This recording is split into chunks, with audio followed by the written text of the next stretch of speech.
450 million citizens of India are below the age of 18. 450 million. We cannot have herd immunity without vaccinating them. And to vaccinate them, we are going to need 900 million more doses. Right now, India has not even begun addressing this challenge. We're still struggling to find enough doses for those above 18. India has more than 1.3 billion people and a long road ahead. The good news is things are finally moving. America's support on patent waiver is a big win. But now Germany has thrown a spanner in the works. Chancellor Angela Merkel has opposed the waiver.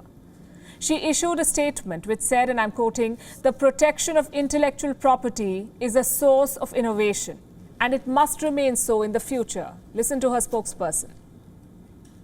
The US proposal to remove patent protection for COVID-19 vaccines has significant implications for the vaccine production overall. However, the limiting factor in vaccine production is production capacity and high-quality standards, not patents. So even during a global health crisis, Germany wants to keep patents locked. Europe is divided on the matter. Merkel wants patents. Macron backs a waiver. The European Union is sitting on the fence. It wants to, quote-unquote, discuss. In the best-case scenario, it means a delay.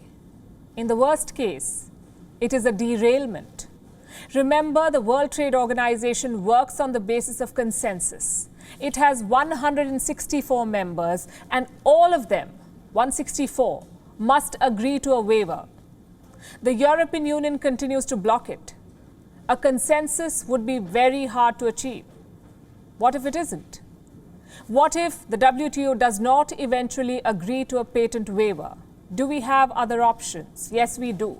India could consider 3 other possibilities to unlock patents. Number 1, compulsory licensing. This is something that we've discussed before. Section 92 of India's Patents Act allows it. What is compulsory licensing? When the government forces vaccine makers to share their recipes, the vaccine formula. It can be done if the patent of a vaccine is registered in India, like Covaxin by Bharat Biotech. We discussed this today with Amitabh Kant, the CEO of Niti Aayog and the man leading an empowered group on the government's pandemic response. And he told us that India is considering sharing the patent for Covaxin with more manufacturers. Right, and this week India registered a big win at the World Trade Organization on vaccine patent waiver, but we have a long road ahead before things actually, take some sort of shape. In the meantime, what India can do is consider compulsory licensing to ramp up manufacturing of medical supplies and vaccines. Is that something that the government is actively considering? So what the government has already done, as you are aware, is that Covaxin, which is produced by Bharat Biotech, it is not only being ramped up in Hyderabad, but a new facility in Bangalore. Plus, there are 3 other institutions which are going to manufacture Covaxin. And we should also try and see whether this can be spread out to many other vaccine manufacturing facilities in India. We should, the challenge there is only that we produce polio, rotavirus, which is also important. But ramping this vaccine, Covaxin, and many other areas on a licensing basis is very important. It's not just compulsory licensing. It can be licensed out, and Covaxin has actually been licensed out to 3 other players, but can be licensed out to many more players for manufacturing, as is being done with Sputnik now in India by 3 or 4 other manufacturers other than Reddy. So that's one good step, and it won't be the first such. India has done it before, issued compulsory licenses. In 2011, such a license was granted for a compound held by a pharma company called Bayer. This compound helped treat kidney and liver cancer. Bayer explored every legal option to overturn this waiver. It went to the Bombay High Court. It even went to the Supreme Court of India, but ultimately it lost the case.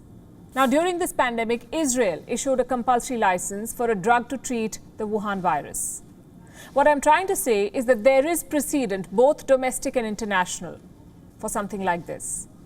The second option is to buy intellectual property rights from companies. Here's how it works. The government talks to companies like Pfizer, AstraZeneca, or any other vaccine maker. You buy their patents, and then you allow Indian companies to use them. And this too has been tried before. Last year, Greece pushed a proposal before other European states. It wanted the European Union to buy the patent rights for both vaccines and Wuhan virus tests, and for this technology to then be shared among all European countries. But you know how the EU works. The idea did not take off there, but that's no reason why it should not be considered in India. And there are some possibilities worth exploring. Moderna has said it will not enforce patent rights for its vaccine. It's a shot with an efficacy of more than 94%, so it's a worthy candidate to consider.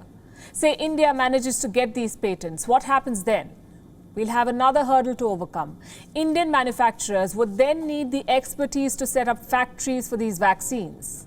And Moderna says it is willing to license its intellectual property. So India can explore it, discuss the possibilities. And finally, option number 3. And this is a combination of moves. India could first grant a compulsory license for a vaccine patent, then move for a waiver at the World Trade Organization to supply to other needy countries. So instead of waiting for the WTO to negotiate a waiver for everyone, this is what India can do. Make the first move, ramp up capacity, share the excess supply with, of course, support from the WTO. Now, the problem with compulsory license is this. It can be used for domestic production and use, meaning the waiver can only be used to make and use the products at home. You cannot export what you make through a compulsory license. In the past, though, the WTO has allowed an exemption. It happened in 2007. Canada had issued a compulsory license for an HIV drug for Rwanda. After a waiver from the World Trade Organization, Rwanda was able to import 7 million doses of the same drug from Canada. So India could use the same process to issue compulsory licenses for vaccines and drugs at home, set the prices, and then export the surplus to other countries. It helps the whole world. And using the same mechanism, India could also ask allies like America to waive vaccine patents, to get more companies to produce Wuhan virus vaccines and import the doses it needs. Experts believe it could take months to negotiate a patent waiver for everyone at the WTO. And with Germany now pushing back against waivers, India should start thinking about a plan B. The world has options. It has to muster the intent now.